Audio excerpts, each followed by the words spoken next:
Hello नमस्कार दोस्तों, Mahindra online solution YouTube channel के टुडे इज स्पेशल डे में आप सभी का स्वागत करता हूं। आप सब कैसे हैं? आशा करता हूं आप लोग बहुत अच्छे होंगे। आज स्पेशल डे के अवसर पर हम लोग बात करने वाले हैं वर्ल्ड सुसाइड प्रिवेंशन डे पर। किस पे बात करने वाले हैं? वर्ल्ड सुसाइड प्रिवेंशन डे पर, जिसको क्या बोलते हैं? विश्व आत्महत्या रोकथाम दिवस। विश्व आत्महत्या रोकथाम दिवस। और इस वर्ष की थीम क्या है? वर्क टुगेदर, साथ साथ काम कीजिए।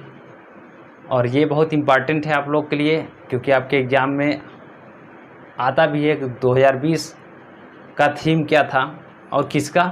वर्ल्ड सुसाइड प्रिवेंशन डे का। विश्व आत्महत्या रोकथाम दिवस का थीम क्या था 2020 का, ये आपसे पूछा जाएगा। तो आप इसे याद रखिए। क्या है? वर्क टुगेदर, एक साथ काम करना या साथ साथ काम करना। तो आज इस स्पेशल डे के अवसर पर हम लोग कुछ इम्पॉर्टेंट फैक्ट्स पे बात कर लेते हैं जो बहुत ही ज़रूरी है, और ख़ास करके इस कोरोना वायरस के अवसर पर और इस बेरोज़गारी के अवसर पर, और लोगों का साथ देना और लोगों का हेल्प करना बहुत ही ज़रूरी है। क्योंकि अगर हम ऐसा नहीं करते हैं तो वो इसी का शिकार होते हैं, जैसा कि आप अभी हाल में ही देख रहे हैं। हालांकि वो ज़्यादा इस मैटर से लिंक नहीं करता, लेकिन फिर भी सुसाइड का केस तो है। जैसे अभी आप देख रहे थे 14 जून को सुशांत सिंह राजपूत की सुसाइड का मैटर सामने आया। और अभी आप 8 सितंबर की बात कर ली जाए तो तेलुगु टीवी एक्ट्रेस थी, उनका नाम क्या है? श्रवानी कुंडापल्ली। ये भी मतलब अपने फ्लैट में फांसी लगा करके आत्महत्या कर ली। और हैदराबाद की एक बात है, ये 8 सितंबर की रात की बात है। तो हम लोग ये सब क्या देख रहे हैं कि कंटिन्यू किसान की आत्महत्या, किसान सुसाइड कर रहे हैं, और बेरोज़गार कितने सुसाइड कर रहे हैं, आत्महत्या कर रहे हैं। तो आज इस आत्महत्या दिवस के अवसर पर अगर हम लोग इस प्रॉब्लम को रेज नहीं करेंगे या इस प्रॉब्लम का सोल्यूशन पे डिस्कस नहीं करेंगे तो ये प्रॉब्लम बढ़ती ही जाएगी। और ये जो इस प्रॉब्लम पे डिस्कस किया जाता है, इसे ऑर्गेनाइज कौन करता है? इसे ऑर्गेनाइज करने वाली संस्था है international association for suicide prevention. Organise करती है। कौन ऑर्गेनाइज करती है? International association for suicide prevention के द्वारा ऑर्गेनाइज की जाती है। और इस बार की थीम क्या है? Work together. तो आप लोगों से मेरा रिक्वेस्ट है कि आप ज़्यादा से ज़्यादा लोगों को हेल्प कीजिए। अगर जो भी आपको दिखे कि डिप्रेशन में है, प्रॉब्लम में है, टेंशन में है, तो उनके साथ बातचीत करें, थोड़ा दोस्ती बनाएं और थोड़ा नज़दीकी बनाएं, उनमें एक अपनापन लाएं, जिससे वो डिप्रेशन से बाहर निकल सकें। क्योंकि जो भी आदमी डिप्रेशन में होता है, प्रॉब्लम में होता है, वो अपनी प्रॉब्लम को किसी के साथ शेयर करना चाहता है, किसी ऐसे बंदे के साथ शेयर करना चाहता है जिस पे वो बिलीव कर सके। तो अगर ऐसे बंदे ग्रुप में हम उनका साथ नहीं देते हैं तो फिर अंततः उनके साथ ऐसा वैसा कुछ हैपेंड हो जाता है या घटित हो जाता है, जो आपको देखने को भी मिल रहे हैं और होते रहे हैं। और आइए इसका निवारण क्या हो सकता है, इस पर कुछ बात कर लेते हैं। निवारण ये हो सकता है कि मन को न घिरने दे अवसाद में। अपने मन को कभी भी अवसाद में या विषाद में अपने आप को घिरने न दे, अपने आप को घेरने न दे। उससे पहले ही आप अपने आप को खिलखिला करके हंसिए और अपने दोस्तों के साथ हंस बोल कर रहिए। ऐसे मतलब अपने आप को शो करते रहिए, या मतलब दैट मीन्स कहने का मतलब ये हुआ कि अपने आप को डिप्रेशन में जाने ही मत दीजिए, अवसाद में जाने ही मत दीजिए। ज़्यादा से ज़्यादा लोगों के साथ कनेक्ट रहिए ऐसे माहौल में। जब भी ऐसा कोई प्रॉब्लम आपके साथ क्रिएट हो रहा हो, आपको लगता हो कि मैं इस समय डिप्रेशन का शिकार हो सकता हूँ, तो आपको ऐसे मौके पे अपने दोस्तों के साथ, अपने फ्रेंड के साथ, अपने फैमिली के साथ, अपने रिलेटिव के साथ चीयरफुल रहना चाहिए। इससे क्या है कि धीरे धीरे आपका डिप्रेशन ऑटोमेटिक डिक्रीज हो जाएगा, और जब डिक्रीज होगा तो फिर आपको धीरे धीरे उस प्रॉब्लम का सोल्यूशन निकलता चला जाएगा। आपको ये अपने आप मालूम होता जाएगा कि इस प्रॉब्लम का सोल्यूशन क्या हो सकता है। अदरवाइज क्या है कि अगर आप डिप्रेशन में भी बैठ करके, एकांत में बैठ करके सोचना शुरू करेंगे तो आप और डिप्रेशन में चले जाएंगे। तो जिस समय आपको लगे कि आप बहुत ज़्यादा डिप्रेशन फील कर रहे हैं, बहुत ज़्यादा प्रॉब्लम में फील कर रहे हैं, तो उस समय क्या कीजिए, सब कुछ छोड़ छाड़ के आप तुरंत अपने रिलेटिव, अपनी फैमिली, अपने फ्रेंड्स के साथ हंस बोलिए, बातचीत कीजिए, एक चीयरफुल टाइम स्पेंड कीजिए कुछ समय के लिए, तो कुछ टाइम के बाद आपका डिप्रेशन भी कम होगा और आप उसके बाद अपने सॉल्यूशन पे डिस्कस कर सकते हैं किसी से, या यूँ कहने का मतलब ये हुआ अपने प्रॉब्लम पे किसी से डिस्कस कर सकते हैं कि उसका सॉल्यूशन क्या हो सकता है।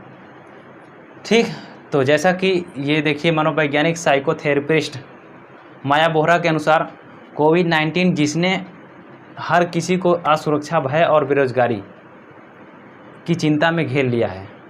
किसने घेर लिया है? कोविड-19 ने। जो कोरोना वायरस का आज मैटर चल रहा है, जो महामारी फैली हुई है, इसने लोगों में भय, चिंता और बेरोजगारी फैला दिया है। और centre for monitoring Indian economy CMI के अनुसार बताया गया कि अप्रैल 2020 से लेकर के जुलाई 2020 तक 1.86 मिलियन लोग बेरोजगार हुए हैं, यानी 186 लाख लोग बेरोजगार हुए हैं अप्रैल से लेकर के जुलाई तक। और अगर अब तक का डेटा निकाला जाए तो 2 करोड़ के ऊपर लोग जा रहे हैं जो बेरोजगार हुए हैं। और अभी हाल में हम लोग बेरोजगारी के प्रति SSC और रेलवे के खिलाफ़ एक मुहिम भी चलाए थे कि बेरोजगारी दूर किया जाए। बेरोजगारी को लेकर के कितने लोग सड़क पे उतर आए और जिसमें ताली और थाली भी बजाई गई। तो इसकी वजह यही है, जो ताली और थाली बजाने की वजह और जो विरोध करने की वजह यही है। 2 करोड़ के ऊपर लोग बेरोजगार हुए हैं, तो उनको रोज़गार चाहिए किसी न किसी तरह, क्योंकि सभी लोग परेशान हैं, हर आदमी परेशान है अपनी आमदनी को लेकर, अपनी रोज़गार को लेकर के, अपने काम धंधे को लेकर के। तो इसीलिए लोग सड़क पे उतर आ रहे हैं। और ऊपर से हम लोग जो आज का डेट जो है सेलिब्रेट कर रहे हैं, ये ज़्यादा आशंकित हो जाएगा अगर हम किसी का ध्यान नहीं देते और अगर हम ये समस्याओं को जल्दी से जल्दी निपटारा न किया जाए हम लोगों का। दैट मीन्स कहने का ये हुआ कि कोविड-19 जो कोरोना वायरस की समस्या महामारी है, वो तो 4 महीने से झेल ही रहे हैं, ऊपर से बेरोजगारी की समस्या भी झेल रहे हैं। और इन सब की समस्या झेलते हुए आदमी जो गार्जियन है, जो आदमी है, अगर कितना टाइम तक वो इस टाइप का दंश झेल सकता है, और ज़्यादा टाइम लगता है तो वो इसी का शिकार होते हैं जिसका हम लोग आज सेलिब्रेट कर रहे हैं। क्या? सुसाइड, आत्महत्या। किसान आत्महत्या कर रहे हैं, बेरोजगार आत्महत्या कर रहे हैं। तो ये सब जो सुसाइड और आत्महत्या का रीज़न है वो कोरोना वायरस और ये हमारा बेरोजगारी है। तो ये भी कहीं न कहीं इस समय अहम रोल प्ले कर रहा है। तो ऐसे समय में हम लोग को हमेशा उन लोगों के साथ सतर्क रहना चाहिए या उन लोगों का साथ देना चाहिए जो इन चीज़ों का शिकार होने वाले हैं या हो रहे हैं। दैट मीन्स कहने का ये हुआ, जो टेंशन में है, जो डिप्रेशन में है, जो प्रॉब्लम फील कर रहा है, उनका साथ देना चाहिए, उनका हेल्प करना चाहिए। सबके साथ से बनेगी बात। जब हम सबके साथ रहेंगे और जो डिप्रेशन में जो प्रॉब्लम है उसको भी बोलेंगे हम आपके साथ हैं, आपकी हेल्प करेंगे, कोई प्रॉब्लम नहीं है और हम साथ हैं, तो फिर उसको एक तरीके का अलग से फीलिंग होगी, एक खुशी फीलिंग होगी कि चलिए मेरे साथ कोई है, हमारा हेल्प करेगा। तो इस तरह हम सुसाइड होने से किसी को बचा सकते हैं। और फिक्र ही नहीं, जिक्र भी ज़रूरी है। जैसे क्या हुआ कि हम लोग कहते हैं कि वो इस प्रॉब्लम में है या इस समस्या में है, उनका हमें फ़िक्र है। फ़िक्र सिर्फ रहने से काम नहीं चलने वाला है। आपको उनके प्रति जिक्र रहने का मतलब ये हुआ कि आपके उनके प्रति जिक्र रहना ये ज़रूरी है कि ऐसे समय में हम कैसे उनकी समस्याओं का समाधान कर सकते हैं या उनके प्रॉब्लम को सॉल्व कर सकते हैं।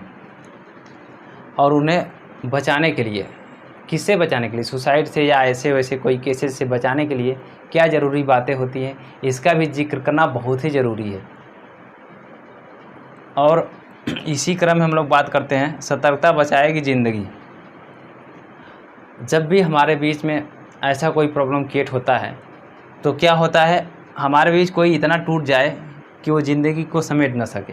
दैट मीन्स कहने का ये हुआ कि अगर हम सतर्क नहीं होते हैं और अगर हम जागरूक नहीं होते हैं और सजग नहीं होते हैं तो हमारे ही बीच में ही कोई बंदा इतना ज़्यादा टूट जाता है तो जिस जैसा कि क्या है, ज़िंदगी को समेट नहीं पाता और अंततः क्या होता है, सुसाइड का शिकार हो जाता है।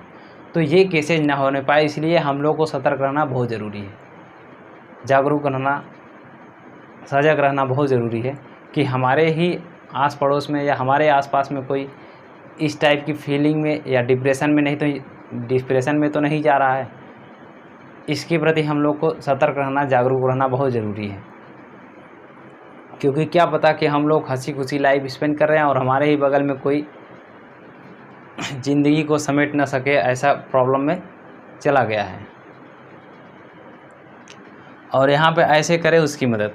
तो हम लोग किस तरीके से और किस मेथड से उसका हेल्प कर सकते हैं जो डिप्रेशन का शिकार हो रहे हैं, जो इन प्रॉब्लम का शिकार हो रहे हैं, जैसे कोरोना वायरस के शिकार हो रहे हैं और ऊपर से बेरोज़गारी के शिकार हो रहे हैं, तो उनको प्रॉब्लम क्रिएट ज़रूर होगा। तो उनको हम आश्वासन दे सकते हैं, उनका साथ दे सकते हैं, उनका हेल्प कर सकते हैं। सबसे पहले तो हम उनको आश्वासन देंगे कि आपका हेल्प होगा, आप अपनी टेंशन न लीजिए, आप डिप्रेशन में न जाइए और आपका हेल्प होगा, यहाँ से नहीं यहाँ से हो जाएगा। तो और इतना ही नहीं, अगर आप और प्रैक्टिकली और फिजिकली आप उनको सांत्वना दे सकते हैं पीठ थपथपा करके कि आपका हेल्प हो जाएगा, आपका प्रॉब्लम सॉल्व हो जाएगा, ऑल इज वेल, सब कुछ ठीक हो जाएगा, कुछ समय की बात है। तो इस तरह का सांत्वना दे करके हम किसी को डिप्रेशन से निकाल सकते हैं, प्रॉब्लम से निकाल सकते हैं, उस प्रॉब्लम से जो प्रॉब्लम उनको घसीट कर सुसाइड की तरफ ले जाता है या आत्महत्या की तरफ लेकर जाता है। तो ऐसे में हम सबको ये सब करना चाहिए। और हम लोगों को क्या करना चाहिए, आइए 2 लाइन में हम लोग बात करते हैं। चिंता, मायूसी, अकेलापन कुछ ये हैं लक्षण सुसाइड के। दैट मीन्स कहने का ये हुआ कि हम कैसे पकड़ेंगे और कैसे जानेंगे और उस समय मुझे क्या करना चाहिए कि किसी का हेल्प करने के लिए। चिंता, मायूसी, अकेलापन कुछ ये है लक्षण सुसाइड के। जब भी दिखे किसी शख्स पर समझे उसे बिसाइड के। यहाँ बिसाइड के मतलब बगल का, कोई भी प्रॉब्लम में हो या कोई भी शख्स समस्या में हो तो उसे अपना समझ करके कि हमारे बगल का है, उसका हेल्प कीजिए। अरे पल भर में न मिट जाए ज़िंदगी उसकी, न छोड़ना कहकर बिसाइड्स के। यहाँ बिसाइड्स के मतलब ये हुआ कि उसके पास या उसके साथ इतना बड़ा प्रॉब्लम क्रिएट हो गया और आप उसको एक अतिरिक्त समस्या समझकर छोड़ दीजिए कि चलिए ठीक है, अलग बात है या अतिरिक्त है, इसके अतिरिक्त है। तो ये घर करके इग्नोर ना कीजिए और उसका हेल्प कीजिए, क्योंकि अगर आप ऐसे करेंगे और इग्नोर कर देंगे तो फिर क्या है, अंततः वो इसी चीज़ में जाएंगे जिस चीज़ पे हम लोग डिस्कस कर रहे हैं आज, सुसाइड पर, आत्महत्या पर। इसको रोकथाम करने के लिए जो डिस्कस कर रहे हैं ये व्यर्थ हो जाएगा, बेकार हो जाएगा यदि आप ऐसा करेंगे। और जो लोग इस चीज़ का शिकार हो रहे हैं, जो डिप्रेशन में जा रहे हैं, उनके लिए भी एक ये आश्वासन है हम सभी की तरफ से कि आप हिम्मत मत हारिए, क्योंकि हिम्मत हार जाने से कोई प्रॉब्लम सॉल्व नहीं हो सकता। सारे प्रॉब्लम का सॉल्यूशन आप हिम्मत बांध करके चलिए और उसको फेस कीजिए, तभी हो सकता है। और मैं उन लोगों के लिए भी ये 2 लाइनें कहना चाहूँगा। कहते हैं, डर के न हिम्मत हार साथी, सॉल्यूशन है हज़ार साथी। डर के न हिम्मत हार साथी, सॉल्यूशन है हज़ार साथी। बस ढूंढना यह आस लेकर कि मंजिले उस पार साथी। बस ढूंढना यह आस लेकर कि मंजिले उस पार साथी। डर के न हिम्मत हार साथी, सॉल्यूशन है हज़ार साथी। कितनी भी हो कठिनाइयाँ पर तुम हो मनुष्य अवतार साथी। कितनी भी हो कठिनाइयाँ पर तुम हो मनुष्य अवतार साथी। डर के न हिम्मत हार साथी, सॉल्यूशन है हज़ार साथी। डिप्रेशन, टेंशन, सेपरेशन ये ह्यूमन के अपार साथी। डिप्रेशन, टेंशन, सेपरेशन ये ह्यूमन के अपार साथी। डर के न हिम्मत हार साथी, सॉल्यूशन है हज़ार साथी। डर के न हिम्मत हार साथी, सॉल्यूशन है हज़ार साथी। यहाँ पे हम लोगों ने बात किया डिप्रेशन, टेंशन, सेपरेशन ये ह्यूमन के अपार साथी। ये तीनों जो हमने बात किया ये तो मनुष्य के लाइफ का एक हिस्सा है। आप इसको ये ना समझ कर चलिए कि मेरे साथ ही हो रहा है, मेरे साथ ही ऐसा क्यों हो रहा है। संसार में बहुत से ऐसे प्रॉब्लम हैं, ज़्यादा से ज़्यादा लोग ऐसे हैं जो इन सब चीज़ से लड़ रहे हैं या अपने पैरेलल में ले करके चल रहे हैं। आप सिर्फ केवल अकेले प्राणी ऐसे नहीं है कि आप इस चीज़ के शिकार हैं। तो इसलिए आप हिम्मत मत हारिए, उसको फेस कीजिए, उससे लड़िए और उसका सोल्यूशन खोजने की कोशिश कीजिए। इसीलिए मैंने कहा हिम्मत न हार साथी, सोल्यूशन है हज़ार साथी। तो ये लाइनें आप लोगों को कैसा लगा, आशा करता हूँ आप लोगों को बहुत अच्छा लगा होगा। और यदि आज जो हम लोगों ने डिस्कस किया वर्ल्ड सुसाइड प्रिवेंशन डे पर, वो आप लोगों को अच्छा लगा हो तो कृपया वीडियो को लाइक कीजिए, सब्सक्राइब कीजिए और बेल आइकन को दबाना ना भूलें। और ज़्यादा से ज़्यादा लोगों के पास शेयर भी करें और ज़्यादा से ज़्यादा लोगों की हेल्प भी करें, जिससे लोग इसके शिकार ना हो। और किसी को ऐसा प्रेस भी न करें, किसी को ऐसा दबाव भी न बनाए कि वो इसका शिकार बने या अपने आप को इसका शिकार बना ले। ऐसा भी हमें किसी के साथ नहीं करना है। तो आज के टुडे इज स्पेशल डे में हम लोगों ने बात किया वर्ल्ड सुसाइड प्रिवेंशन डे या विश्व आत्महत्या रोकथाम दिवस पर। तो मिलते हैं दोस्तों किसी और स्पेशल डे पर, तब तक के लिए धन्यवाद।